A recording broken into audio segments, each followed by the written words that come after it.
Thank you so much, Arju, and thank you for the whole team for hosting this wonderful session, and to the panelists Bhanu and Kiran for joining us for the session, which is, I believe, one of the most interesting as well as needful topic of the day.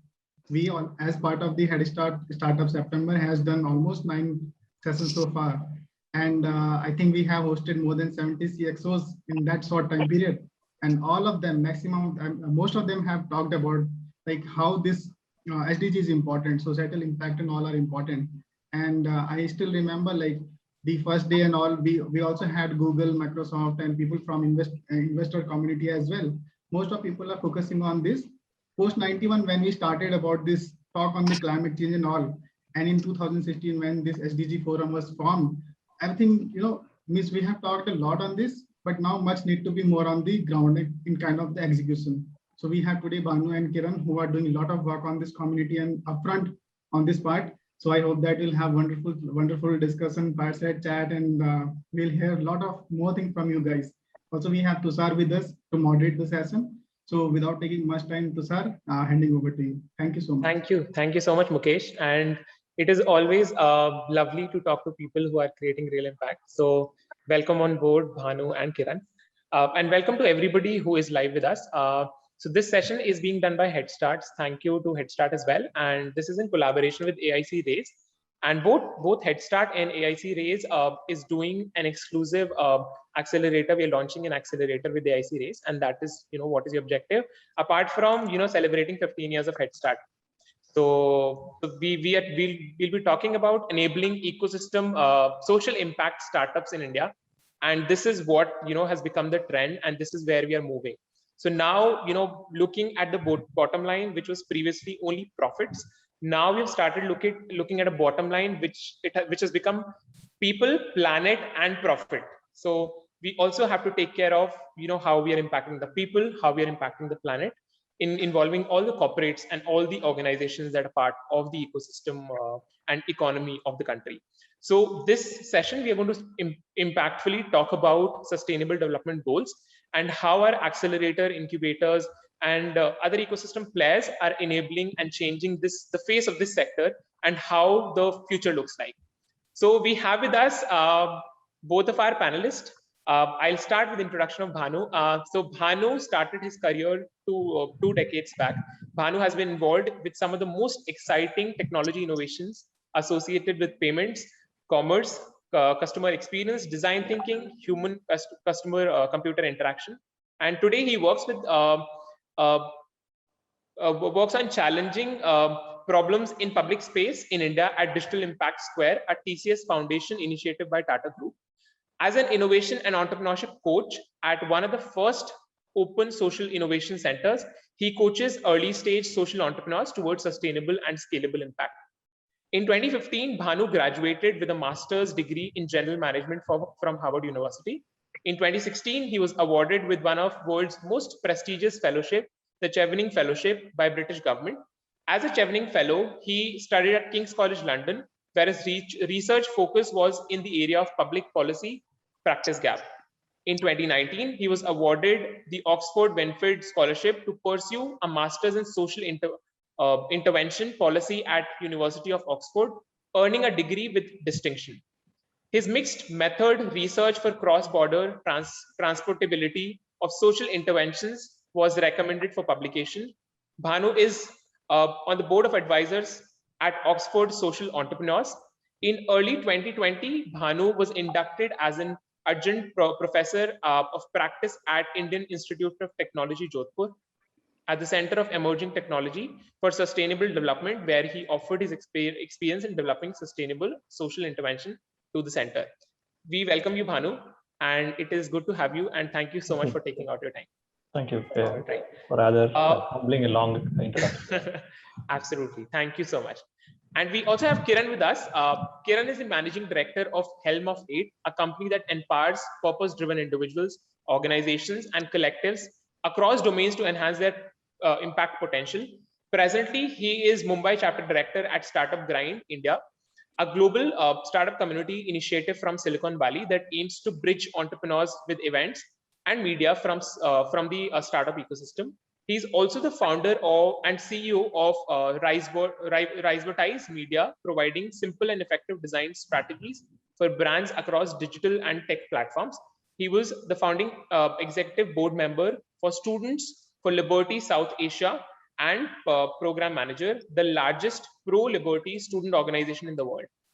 Other than that, he's volunteering with various programs and groups working on SDGs, focus area, startups, and entrepreneurship to enable the ecosystem, some of which include Headstart, Catalyst 2030.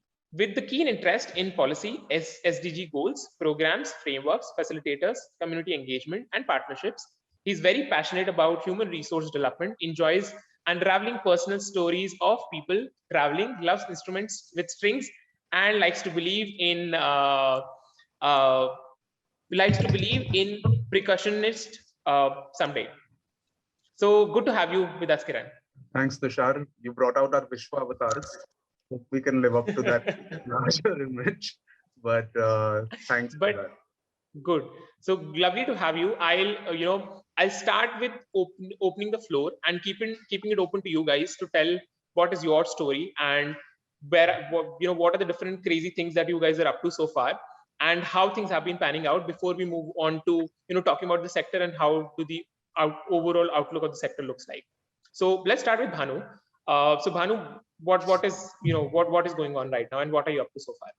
So that's a very broad question. So I'll tell you something interesting that we are doing at Digital Impact Square. I think that's really pertinent for today.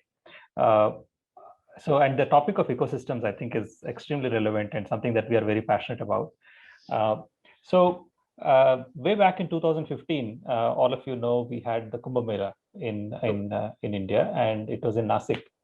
And a small group of well-meaning localites, local civil society, came together and said, how do we actually make Nasik's Kumbh Mela one of the best well-conducted Kumbh Melas ever? And Kumbh Mela is one where you get like millions of people into a small place and you create a city basically overnight. So it is a headache of the administration. It's a headache of the local population. Everybody, it's viewed usually negatively, administrative headache. But then there is a professor by name Ramesh Raskar in MIT Media Labs, who also happens to be from Nasik. He brought a few of his researchers along, and they spent the next 18 months along with the local community creating what we call the Kumbhathons, or hackathons for the Kumbh Mela. And during these 18 months, some amazing innovations came out with young people, right? These are fresh college students, probably 1 or 2 years of experience, people coming from corporates who have taken time off as sabbaticals. And that groundswell movement sort of created so much momentum that in the next 18 months, about 14 innovations were deployed on the ground. And during this time, everything from how do you potentially predict stampedes, where are people concentrating? So there were sensors placed on the streets where people would walk. Data analytics were done based on mobile signals, and selfies and potential risks with that. Epidemiology was implemented through a simple application called Epimetrics. A lot of such small interventions actually made Nasik the world's largest gathering of human beings without incident. And to the credit of a lot of these young innovators and the support that they received from corporates, local government, the state government, this became an amazing event. There was so much momentum that was built. The local administration and the politicians, of course, went. It became a Harvard case study. A lot of wonderful things happened after that. But then the question came back from the state government saying, how do you sustain this momentum that you just created? So that's when TCS said, we will set up an open innovation center. And that's what is the origin of Digital Impact Square. And we still retain the same ethos, and our attitude is young minds, young aspiring innovators could come and look at social problems in a very unique way and create sustainable change in the long term. And our focus has always been on change makers, and said our primary focus is to create change makers. And in the last 5 years, we have had about 550 to 600 such change makers from across the country who came, applied to the program, and been through this program.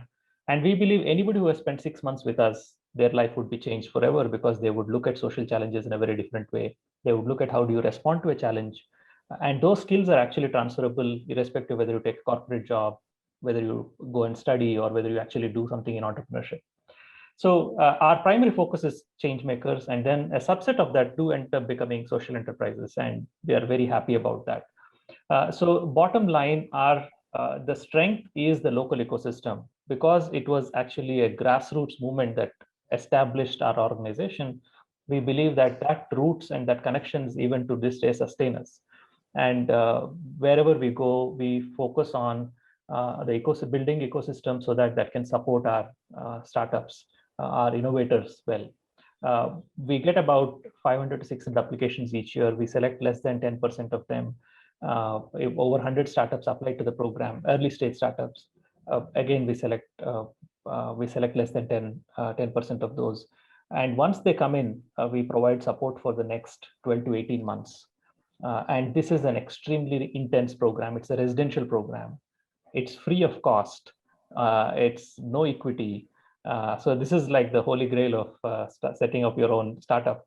So all we need basically is a passion or an idea and some amount of commitment that you have actually validated your problem statement or your idea. And there is some amount of validation that actually helps us. But beyond that, we consider ourselves a pre-incubator. You come in with your passion, you come in individually, you come in as a team, you come in as an early stage startup. We are pre-revenue, so we don't support any teams that have started generating revenue. So that's how we operate. And we are at the right time. We are actually in the phase, usually between July and December each year, we bring in our next cohort of those aspiring young innovators. And we take about 10 teams each year. Each team is about 5 members, and each team we strive to make it as multidisciplinary as possible. I'll share more about that if there is an opportunity. I think that's at the heart of the ability to innovate and create success for solving problems. So we put a bunch of designers, engineers, domain folks, management students, all of them together in a single team, or we encourage teams to actually recruit people like that, and then provide them with 18 months of rigorous hands-on support and build hopefully amazing social sustainable startups. So that's what we are doing, and that's what excites us every day. Very interesting. So I really liked how you started with the origin and you focus on the vision, which should be true for the entire journey of the organization. So good. Thank you so much, Bhanu, for that. I'll be coming back and talking more about what exactly is a program and how things happen. But let's move on to Kiran. And Kiran, let's talk about the exciting things that you are doing at the Helm of Eight. Bhanu, thanks for sharing. That was really insightful to hear and also helps us understand in this call where you're coming from. For us at Helm, we've been quite,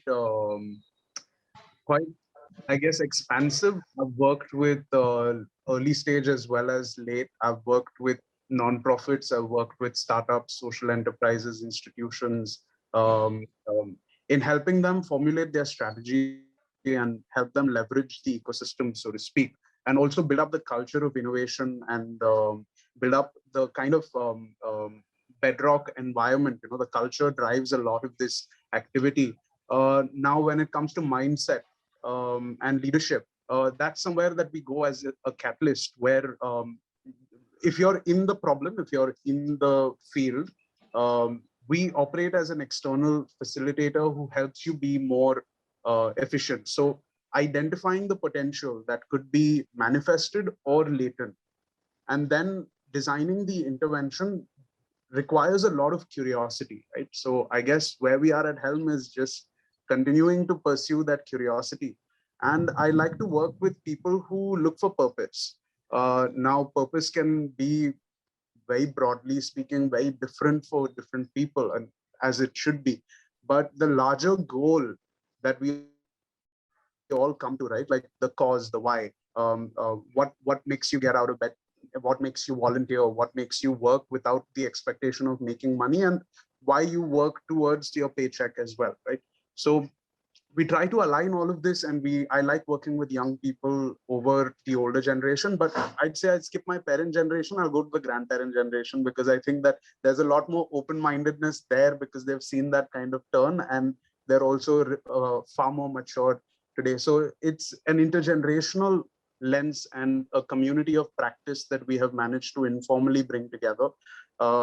We wish we had institutional backing, and we wish to get to the point where we are an institution, but for now we are bootstrapped and we are a lean team, and we rely heavily on our social capital that we have nurtured to help support our partners.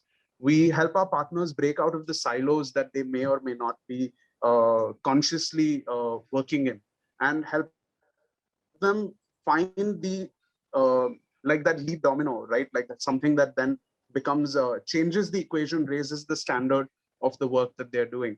How we do this, in what context, I don't think we have enough time today to dive too much into that.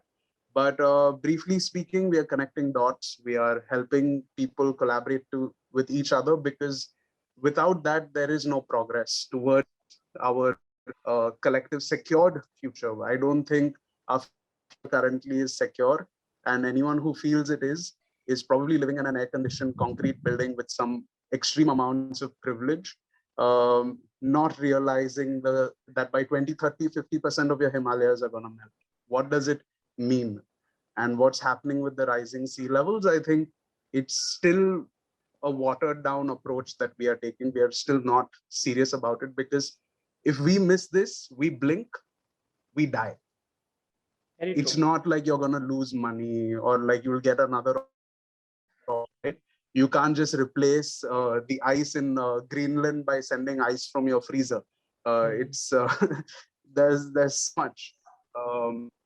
And also, one last thing is that Bhanu mentioned interdisciplinary. I'm so happy to hear that word. It's not something that comes up very often in the ecosystem. There's like a very focused, like SaaS means SaaS, or like, you know, some sector focus. But when you talk about interdiscipline, even in those sectors, it's possible. It helps to eliminate bias. It helps bring in richness of perspective, and the creative juices start emerging, because conversation then becomes Socratic. It's not like any one person has the answer. That process is what you need to administer, and the outcome is your guess is as good as ours, right? So it's having the eye on the prize there and building that agile environment. So and each thing is connected to everything else, right? Like you kill off the sparrows, locusts will come, they'll eat your crops, they eat your crops, then you're starving, then right? Like like what's happening there. I mean, if we have time, we'll talk about it. It's a very interesting study. Like for climate action and for nutrition, they said that they'll turn organic farming and no chemical inputs, and this was a policy decision. And what was the implication of that? Everyone's read it in the news. So there's so much of these experiments happening in the world, but what we understand from it and what we derive from it and what's the learning of it, where is the community for speaking about it, learning about it? Where's the playground where you kind of exchange these ideas? I think that's what's forming today. 2 decades late, maybe 50 years late than the actual damage when it started. But anyways, let's move forward. Sorry, I've been rambling. Absolutely. So thank you. Very interesting, Kiran. Thank you so much. Saying, like, my house is not on fire. It's just the incense. It helps me. That's all right. That's all right. Yeah. So I'll move back to Bhanu, and Bhanu, you did touch upon what is, you guys are doing at TCS Digital Impact Square, but I would want to get deeper into it and try to understand, apart from the structural program that is there, what is being done differently to, train that graduate from moving from an ideation stage to a viable prototype stage. And also would love to, understand from you, how do you really, get them excited, and how, you are pushing them to think about SDGs, because this is something which is not as popular in India, but this is what is going to be the next, upcoming thing in India and, overall the world as well. So how do things happen previously, even before the cohort is started, and how do things happen after the cohort is ended? So before the cohort, what happens in the cohort, and what happens after the cohort? So how is TCS Digital Impact Square taking care of it? Sure. So I think the overall broad picture that we have is for the entire innovation process, we have about 4 or 5 stages. Right. And this has also evolved. Our understanding has evolved over a period of time. We consider ourselves a startup, so we are also learning along the process. We have first phase we call the spot phase, where we actually spot what challenges are worth solving. So this is something that we do differently from many other places. We are not looking for innovators or entrepreneurs themselves. We are also looking at what challenges are worth solving. And for that, we go to the local government, to the state, to the central government, to the ministries, to the principal scientific advisor's office. And we look at across the country, even some cases across the world, multilateral organizations, like what is UN doing, what are their focus areas, and so on, and try to understand what are the challenges that are worth solving. We also look at our own existing startups today and find out, by the way, when you went on the field and when you did your research, did you find something that is unsolved, that there are gaps in the ecosystem? So we have all these means through which we identify challenges. And one very important thing that you brought about is how do you actually inspire people to think about social challenges and stick to a problem? One thing that we realized is that if you start, especially this younger generation, especially if you start feeding them and say, by the way, this is a problem, go solve it, you're unlikely to get very enthusiastic people to stick on to it, to persist with the problem for too long. And hence, we realized very early on that it is important for us to give a broad challenge. Livelihoods of street vendors, reducing maternal mortality is a broad challenge. There are maybe 10, 15 problems inside it. We don't want to tell you what problem to solve. This is a broad challenge. Go out on the field and discover the problem for yourself. And when an innovator goes on the field and actually does this research and finds the problem themselves, that sense of discovery, I think, is the primary driver why somebody would want to persist with a problem and say, this is something that I found and I want to solve it, rather than you spoon feed what the problem is. I think this is something that's very important in terms of what we do before we start a cohort. First of all, trying to identify what challenges are worth solving. Now, when it comes to identifying what people we take in, Spot actually also has spotting people. We are looking at passion and some validated interest in a particular domain. We just don't want people who are doing their final year engineering project to put their hand up and says, I'm interested in building a robot for giving medicines or doing COVID tests using a robot or something like that, which we see very often nowadays. So because you're learning electrical engineering, because you're doing robotics, I just don't want to think that is a social enterprise. So this is something that we take very seriously. What is your passion? And we evaluate that through multiple levels in our interviews, right? Technical skills almost always come secondary or tertiary. We are really not, I think we'll figure that out eventually. But if you have the passion, if you have the mindset that you want to actually persist and solve a problem, I think that's very important. Secondly, we also meet each of them in person, right? Before we bring them on, after as the funnel goes down, we meet them in person and we actually simulate the entire program that we do for 18 months in a day, right from identifying what a problem is that you want to solve to pitching and getting funds or getting accepted into the program. Everything happens in an 8-day simulation. So a lot of this gives us a good fine pulse of whom are we bringing in, what are their attitudes like, who are they likely to work well with and not, and so on. So a lot of effort, in fact, right from now, this time of the year, in fact, August till end of the year, we invest a lot of time in getting these right challenges and right people. I think this happens before we even start the program in January. And outreach in terms of various channels is only a mechanism to reach maximum people, but then our core process remains the same. And then during the program, right on day one, when the team comes on board, right, whether it could be individuals whom we group into teams or teams that have self-formed themselves and come, or startups that already have a purpose that's coming with, we give them access to 3 types of mentors on day one, right? We give them an industry mentor, we give them a domain mentor, and we give them a coach, an impact innovation coach like myself and others, my colleagues, who all do an amazing job of asking questions and making them uncomfortable every day from day one. And so these mentors actually give them opportunity to immerse themselves on the ground. And we say to all these folks, don't touch code, don't jump into solution for the next 3 to 4 months.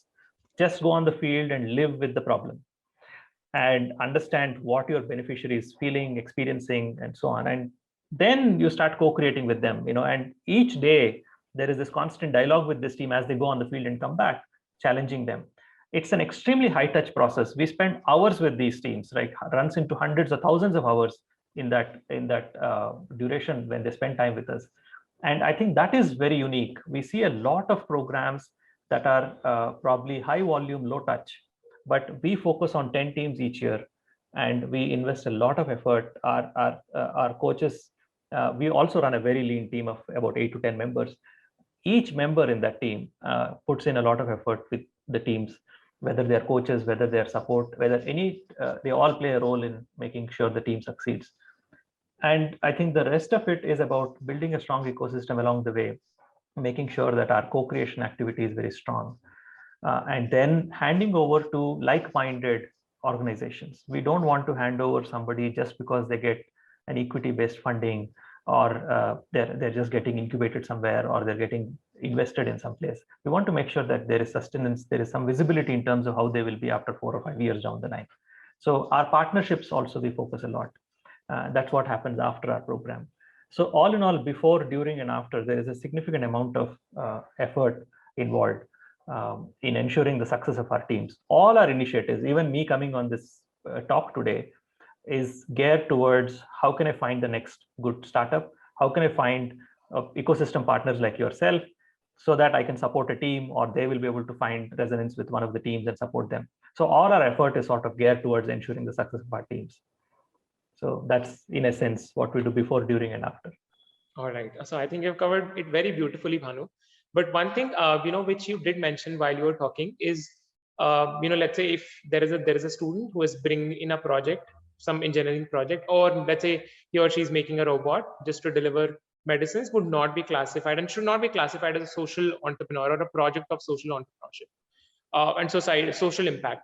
So this is a very, defining social impact and defining a startup which is primarily of social impact is very tricky. So what are your thoughts on this? How do you look at a startup, and how do you classify if it will fall into that category or not fall into that category? Sure. Again, when I say something like this about robotics, or putting a sensor on a dustbin to make sure we are solid waste free, or things like that, Swachh Bharat or something, these are ideas that we see from students all the time. I'm not saying that in a discouraging way, but then our job is to actually critically question the students who come up with these ideas, the young innovators that come up with these ideas, say, have you thought of it from a system perspective, and so on. So, and that's our primary goal here. We don't necessarily think that the 10 people that we bring on board are the ones that we are thinking as innovators or entrepreneurs. But every application of the 500 applications that we see each year, each one of them is an opportunity where we touch that innovator's life and make sure that we make some meaningful contribution. We are not rejecting them. We are actually supporting them with questions and input so that they can go on and relook at their idea and challenge themselves to do something different. So how do you define, we recently wrote a paper on this to the CII saying that social entrepreneurship requires a policy level change in terms of identifying what social entrepreneurship is, who is a social entrepreneur. So this is a big topic. A day in itself can go on in workshop. But bottom line, I think Kiran touched upon this briefly. What is the purpose? Is your purpose primarily impact driven? I think that is something that clearly distinguishes what a social enterprise is. And then we also need to get away from this notion that social enterprises can't make money, right? We have to have sustainable for-profit social enterprises where the purpose is supported with sustainable finances and revenue streams for them. So I think this is something that's very important. So impact first, creating an ecosystem of support and ensuring sustainability in the long run. That is how I would define the potential for a social problem to become a social enterprise. All right. All right. Thank you so much, Bhanu. Kiran, moving on to you. So Bhanu did mention, that they're supporting startups, they're supporting entrepreneurs, they're supporting change makers at very early stage, which are pre-revenue. And they're supporting them till there is a product in the market or there is some idea in the market. But what happens post that, as you also mentioned, is that sustainability has to be taken care of. And because you're running an organization which is bootstrapped, you understand that bottom line is something that you have to be worried about all the time. And this is a tricky game where we have to weigh between the impact that we are creating and the profits that we are making, because the social entrepreneur has to balance both of these. So what are your thoughts on this? So do you think, there are times that we should give priority to profit or social impact, or how should an entrepreneur look at it? So that's the beauty of entrepreneurship. It's all at once. It's just like life, right? Like everything's happening at once. You can choose to say, I will just do this or that, but there is always opportunity cost associated with it. The brutal nature, third degree aspect of third degree torture in brackets aspect of entrepreneurship is everything's happening at once. You're tied yourself to the ship. There is no, this is the burden of equity. You can as very well picture the entrepreneur tied to the cross like this, because that is exactly how it feels when shit goes down, right? And it will go down like the market, it will go up and down of minutes, right, or seconds. There is no consistent playground which typically you get in a corporate or a professional environment, right? So it's, I won't say entrepreneurship is cut out for everyone. I think entrepreneurial mindset definitely, but the ability to take risk, to understand risk, to assess risk. I wanted to bring up something: awareness of reality, right? As you grow older, it's not like the world has changed. It's your realization or your awareness of the worlds and the interpretation of these things, right? It broadens. You start understanding the deeper context of why something is happening and what resulted in that particular action, or what is the incentive, or what is the motivation force. You start attaching more of these critical thinking aspects, and you start forming a larger picture. As you explore in entrepreneurship, it is life, right? Like emulated in a manner that you are the creator, you are the enabler in that space, power source within that. Now, typically, most organizations, unfortunately, run personality driven, right? How do you make it more process driven? How do you institute social capital into an organization's ethos? I think that those are tricks that you basically learn, and that's where you move. Jumping into formal structures, jumping into formal activities, just copycatting what somebody else is doing is an absolute recipe for disaster. So the growth is like you have a direction, right? And you are exploring the path, and the ground is forming under your feet as you go along. Paths that, like, say, Mr. Bhanu brings to the table, give you like sort of this support system, put like street lights, paved roads, give you that kind of like certain checkpoints, milestones, like, watering holes for you, like some food here, there, maybe spot fuel, etc. Give you a lift in their vehicle. These are the kind of things that come up from the ecosystem. Now, your ability to leverage that, it's a highly competitive environment, right? And your awareness of these opportunities, your ability to access them, the mental bandwidth, not to mention the amount of burnout that happens, and how do you build resilience? Some people manage it better. It comes from home. It comes from the way their philosophy that drives them. That drive definitely matters. Many people in the change maker space, I think, on values will not look the same. Different value sets, and it's important to understand the DNA of these individuals, and to ensure that, like, many organizations are made in the image of the founder, whether you believe it or not, right? Like, it's the personality kind of infuses into the organization, into the culture, and it comes from the top down.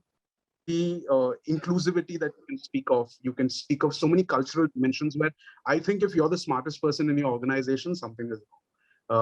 There's a saying in the entrepreneurship space: if you're the smartest person in the room, then you're in the wrong room, right? Like the ability for you to have the leadership that I will not do everything, I will enable or empower somebody to be able to do it, and hopefully they will do it better than me. Sure.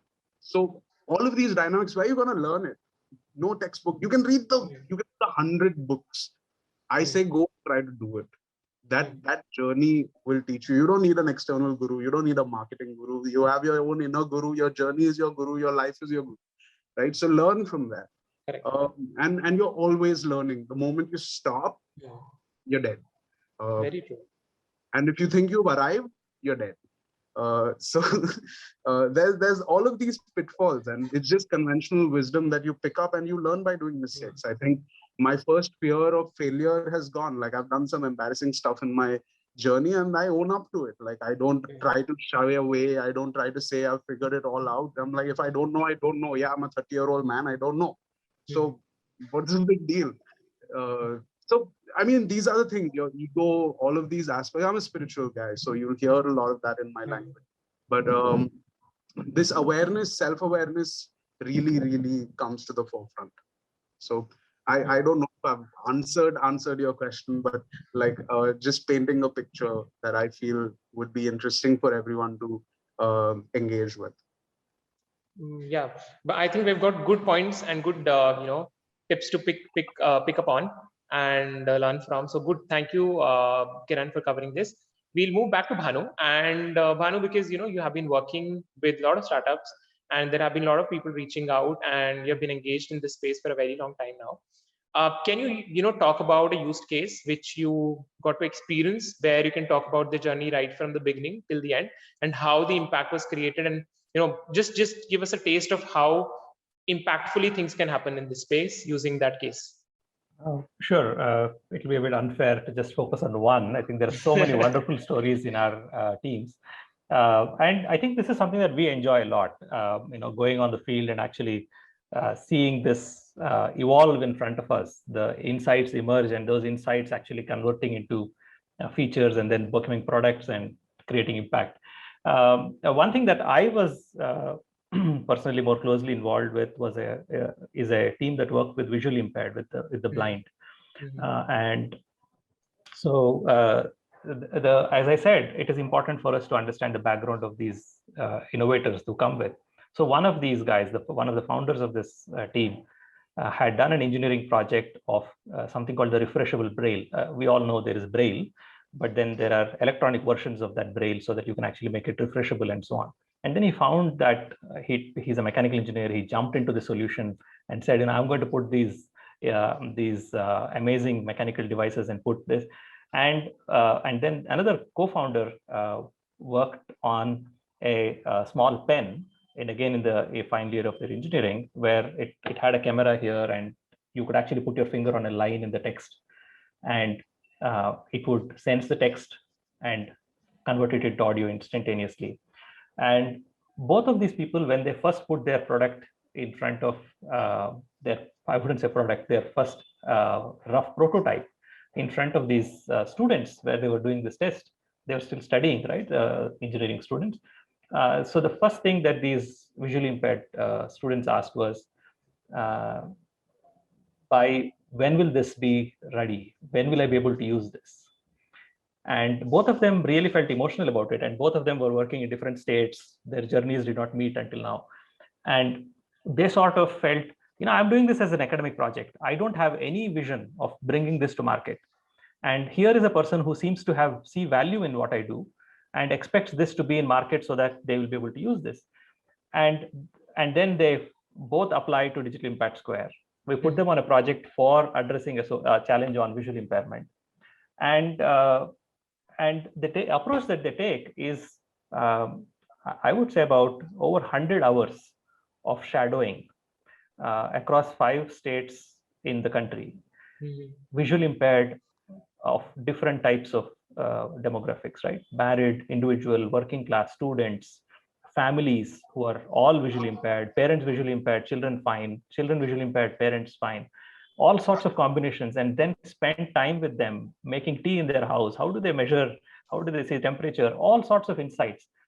And that deep immersion for about 4 or 5 months gave them several ideas. Initially, the typical ideas of, let us build a smart cane, let us make sure that the braille device is made better. Let us think of how we could make the room smart so that, when I navigate into the room, it will tell me turn left and right. A lot of these ideas came in. But then the deep insight that really stuck them was, none of these visually impaired people came to them and said, help me navigate from place A to place B.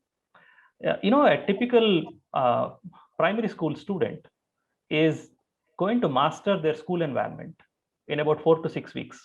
This is a primary school visually impaired person will just master that environment, right? They'll probably know this place better than you do. They'll know where the switches are, where the guardrails are, where the staircase is, everything. So they are not looking for help in that aspect. The insight that they got was, it was about self-esteem.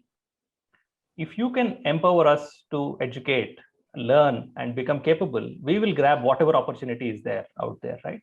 So their focus came to learning and improving their interest in learning. And they have built a platform today that caters to millions of documents and chapters that are being read today by thousands of visually impaired across India and 5 other countries. So this is an example. The company is Trestle Labs. This is an example of how you start with some background, intention, the purpose of actually creating impact.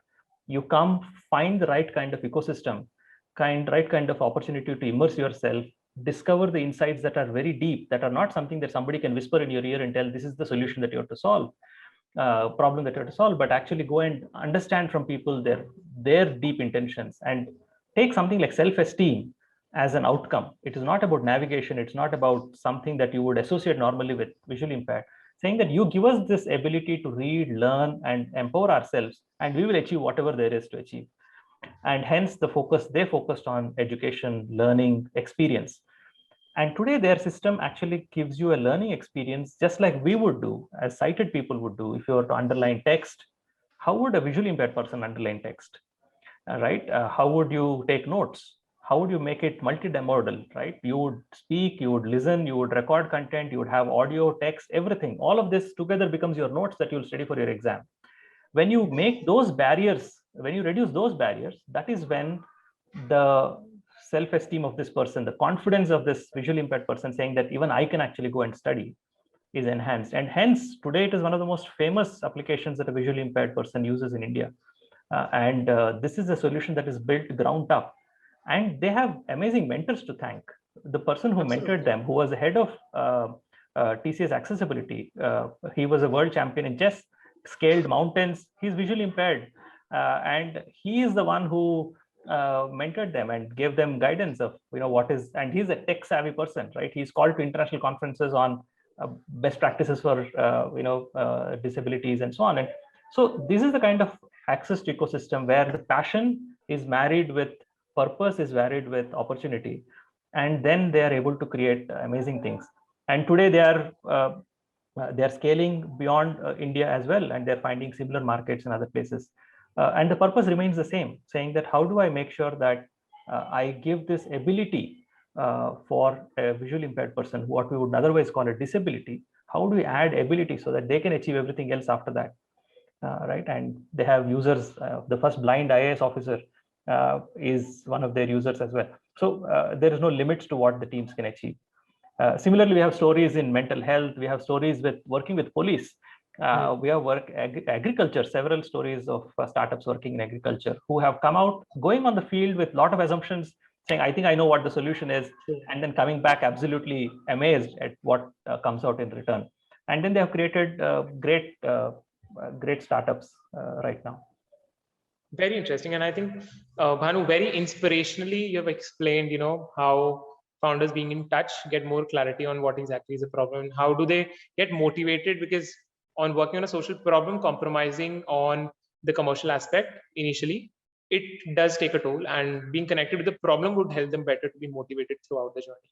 So beautifully covered. Thank you so much, Bhanu.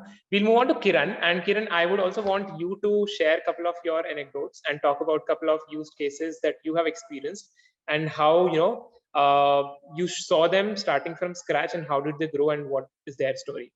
Thanks, Tushar. I was just responding to Gautam's question. It's not comprehensive. Bhanu, please feel free to comment further. I just try to highlight some of the reasons why one would choose one form or the other. I do have an issue with that binary question of 1 or 0, because I think there are hybrid models. Headstart's a non-profit supporting startups. There are startups that are working with non-profits. There are models in which you have business services which work as a market for-profit venture while you work with the community and you're kind of building the base up and you're kind of supporting the downtrodden. And I think it's not either or that's the future. I think a hybrid is something that the policymakers are also trying to figure out. Coming back to the question about some of our experiences, right? Like Bhanu said, it's difficult to choose one, but I will talk about what is today. We can speak about agriculture. It's been like we have quests at Helm. Bhanu's profile or a wicked problem. I'll just explain that to the audience for understanding sake. Wicked problems are those that have n number of variables. N is a large number. I won't say infinity. I think that it's just beyond comprehension to the naked eye. The amount of it's like the butterfly effect, right? Like butterfly flaps its wings somewhere, hurricane happens somewhere. The chain of events that led to that may not be easy to perceive. It's the same thing when it comes to change, right? That you have to slowly build up that momentum and try to build those allies and try to build that community that is trying to solve the problem. If you think that 1 billion people should actually address these issues, it's going to be extremely difficult. That is why you choose leadership. That is why you choose to abide by responsible individuals to help solve that problem. So within agriculture, if you look at it, it has land, it has water, it has air, it has nutrition, it has livelihood, it has so many other dependents associated with it. Now, understanding this space and really owning that space is very difficult. And anyone who claims to know it all is somebody who either has spent an entire lifetime and has multiple institutions back in, and even there, they still are trying to learn and understand what the ground realities are, because it changes, right? The land fertility is not the same. The kind of inputs that happen, the kind of market or access opportunities, the infrastructure there, it's so nuanced. So it's very difficult to talk about agriculture pan-India. You can talk about agriculture in Maharashtra in a particular area. That would make a lot more sense. But then you start expanding and then the problem statement. So within that space, when we started looking at it and the people who are solving for these problems, everyone wants to double, triple the farmer's income, right? There is a lot of nefarious behavioral aspects when it comes to the dependency on subsidies, the dependency on handouts, the kind of cajoling that has happened in the space for the good or the bad, right? There is a lot of he wants to touch because it's vote bank politics, that anything that they do and is perceived in whatever lens, these dimensions, and with your understanding that landscape and then trying to look at what is that problem statement that you want to solve for, is someone might do a 200 crore rupee intervention at one nodal point, right? Like say husk burning. Husk burning is the problem. So they will just focus on that one intervention. This will be DFI, development financial institutions, trying to focus just on that one point. While whereas somebody will be like an agri marketplace, right? Like it's an exchange of like products and services for people who want to look at this. So I mean, it's a whole spectrum of work that is within that domain. It's important to know who are the outliers there, how are they doing things differently, and how to cross-pollinate that thought process. Some people have figured out these puzzle pieces, someone else has figured out these puzzle pieces. Our job is honestly to cross-pollinate that. And we've seen some interesting developments in that front. But at all points, we are holding that value that are we making the farmers dependent or are we making them independent? How do you create collective equity ownerships, right? Correct. Now that is the future story of consumerism as well, that we want people to also benefit. We want the money to trickle down, not the intermediaries taking all the profits. And the value addition is also happening where the profits are shared with the bottom of the pyramid. Now, some organizations do this better than others, and some are still learning or yet to explore these aspects. So our primary job is to work as a catalyst in the space, trying to promote these thought processes. Now, this is just agriculture. There are n number of things, and then like different horizontals, different verticals. So how do you address for this wicked problem? And you can spend an entire lifetime just working on that one solution, or you can take a broader approach and try to solve for collaboratively. Because if you try to solve the problem yourself, Tata has the best chance. But if you're a young entrepreneur, it's quite difficult to get that kind of to build that kind of a privileged space where you can address all these issues and build an ecosystem within your environment. So yeah, we are throwing tech and we are throwing money at problems without trying to understand human behaviors. And that's one huge issue when it comes to social entrepreneurship and social change. Many of the development models have not been sustained after the funding has stopped.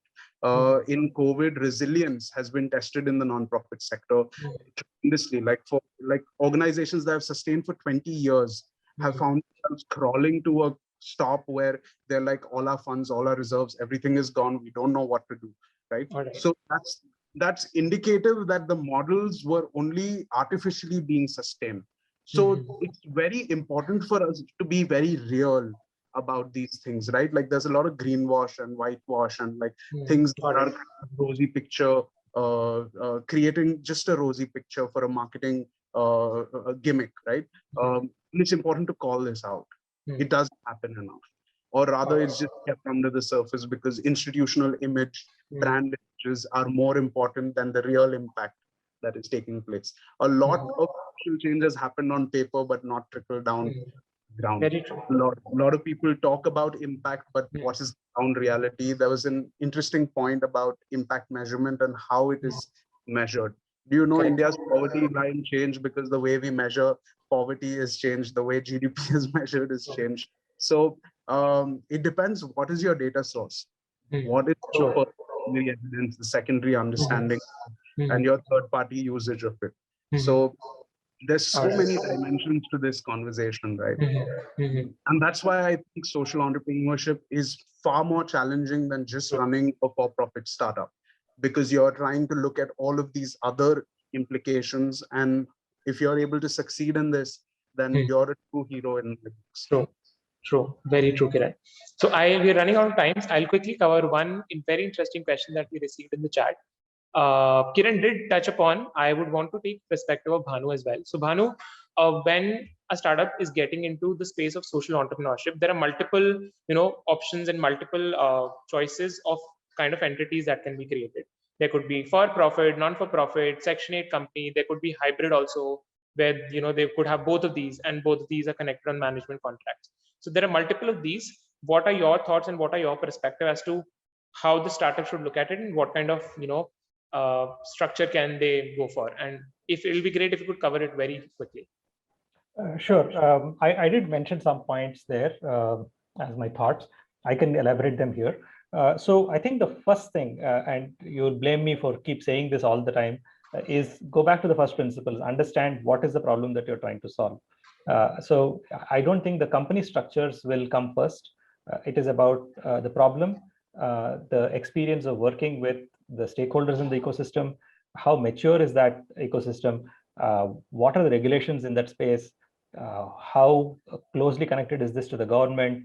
And in that process, I think you will start realizing that you probably should not be creating a for-profit enterprise here. Not because there is no business model, that is one of the reasons. There is also a probability that you will get misunderstood very easily. There is also a chance that you will not be able to scale if you have a for-profit, whereas if you have a non-profit, you can create impact and scale. So there are several ways in which you have to look at this problem. It is not just the financial aspect of can I sustain this alone. It is about what is the perception that I create. For example, if you were to look at blood donation, it is going to be extremely difficult for you to create a for-profit social enterprise in blood donation. Right, so you're going to be looked at it from all angles, and it's going to be very difficult to justify. We did try understanding the challenge, and then we realized that this is a challenge that there are there are other issues as well in this ecosystem. Even though, however noble this may look like, this is filled with landmines in itself, this challenge. But you can't create a for-profit social enterprise and solve this problem. You can create a for-profit social enterprise just for the namesake, but you can't actually create impact like the way impact that we intended to create. So there are multiple dimensions, both soft and hard aspects that you should really consider. But it starts with understanding what is the problem that you're trying to solve, who are you solving it for, what is their ability to pay, what is the history behind this. If conventionally, if a culture has been created of delivering service as a non-profit, it's going to be against the wind for you to try and create a for-profit enterprise there. So, these are things that we have to overcome. These are the softer aspects in terms of culture, in terms of behavior, in terms of expectations that has been created over a period of time that also need to be considered. So if we can know exactly what area you're working in, what is the problem, then we can have a discussion in terms of what is others' experience, what have we done in the past, and so on. All right. Okay. Thank you so much, Bhanu. And because we are right on time, I'll wrap this up. It has been lovely to host both of you. So thank you so much, gentlemen. It has been lovely to interact with the audience, and we thank you so much for being with us. Unfortunately, we could not take a lot of questions, so I would request you to reach out to Kiran and Bhanu on their LinkedIn. Their LinkedIn have been mentioned in the chat, so please reach out to them, and they'll love to help you guys. And it has been lovely to be talking about creating social impact and how do we support startup in this domain. So good. Thank you so much, everyone, for being here. I'll request Mukesh to join us and deliver the vote of thanks. Somehow I'm not able to share the video, but thank you so much, Kiran and Bhanu, for sharing such a wonderful insight on this. I also feel like whatever you have discussed, you have briefly put all the efforts and all the points which have covered, most importantly SDG, importance of it, being like coming from people, profit, and the planet, all has been covered. I certainly feel that we should have had some more time to interact with you guys, and definitely we'll be having some more session in future. Maybe like more time needed to be with you to cover some more interesting point, to cover something which is like need of the hour for the time being. And this generation need to do a lot of work, which definitely we have did not touched, or we did not did like the way we should have done it in the past. But this is good that now people are recognizing it, now people are doing it, and now people are more importantly talking about it. So I have attended many sessions, like for the last 9 days I am hosting and attending all the sessions with the team. We had even had one session on on the CSR front as well. And many of the founders have directly said, like, this is the need of hour, and we all have to come forward towards sustainability and toward bringing some impactful solutions. And the startups would definitely be one point of thing which can do it. And that's why we all are looking towards with the eye of hope for our startup, so that they can do it. Thank you once again, and Tushar, thank you so much for moderating it so wonderfully. And I hope we'll again host a session with Bhanu and Kiran once more time and to interact with them. Thank you once again, and to all the members who have joined us. And do keep following the Headstart LinkedIn as well as the page. We'll have 20 more sessions throughout the month. And thank you once again. Thank you, Thanks, Mukesh. Kiran. Thanks, Tushar. Thanks, Mukesh. Thank you so much, gentlemen. It was lovely hosting you and lovely interacting with both of you. And thank you to everyone who joined in. This is a part of Headstart Start of September, which is going on. And this specific session is in collaboration with AIC RAISE, which is one of the biggest sustainable development goals and dedicated incubation center based out of Tamil Nadu. So please keep connected, and there are a lot of other upcoming sessions. And as I said, it was lovely hosting you guys, and we'll meet you very soon.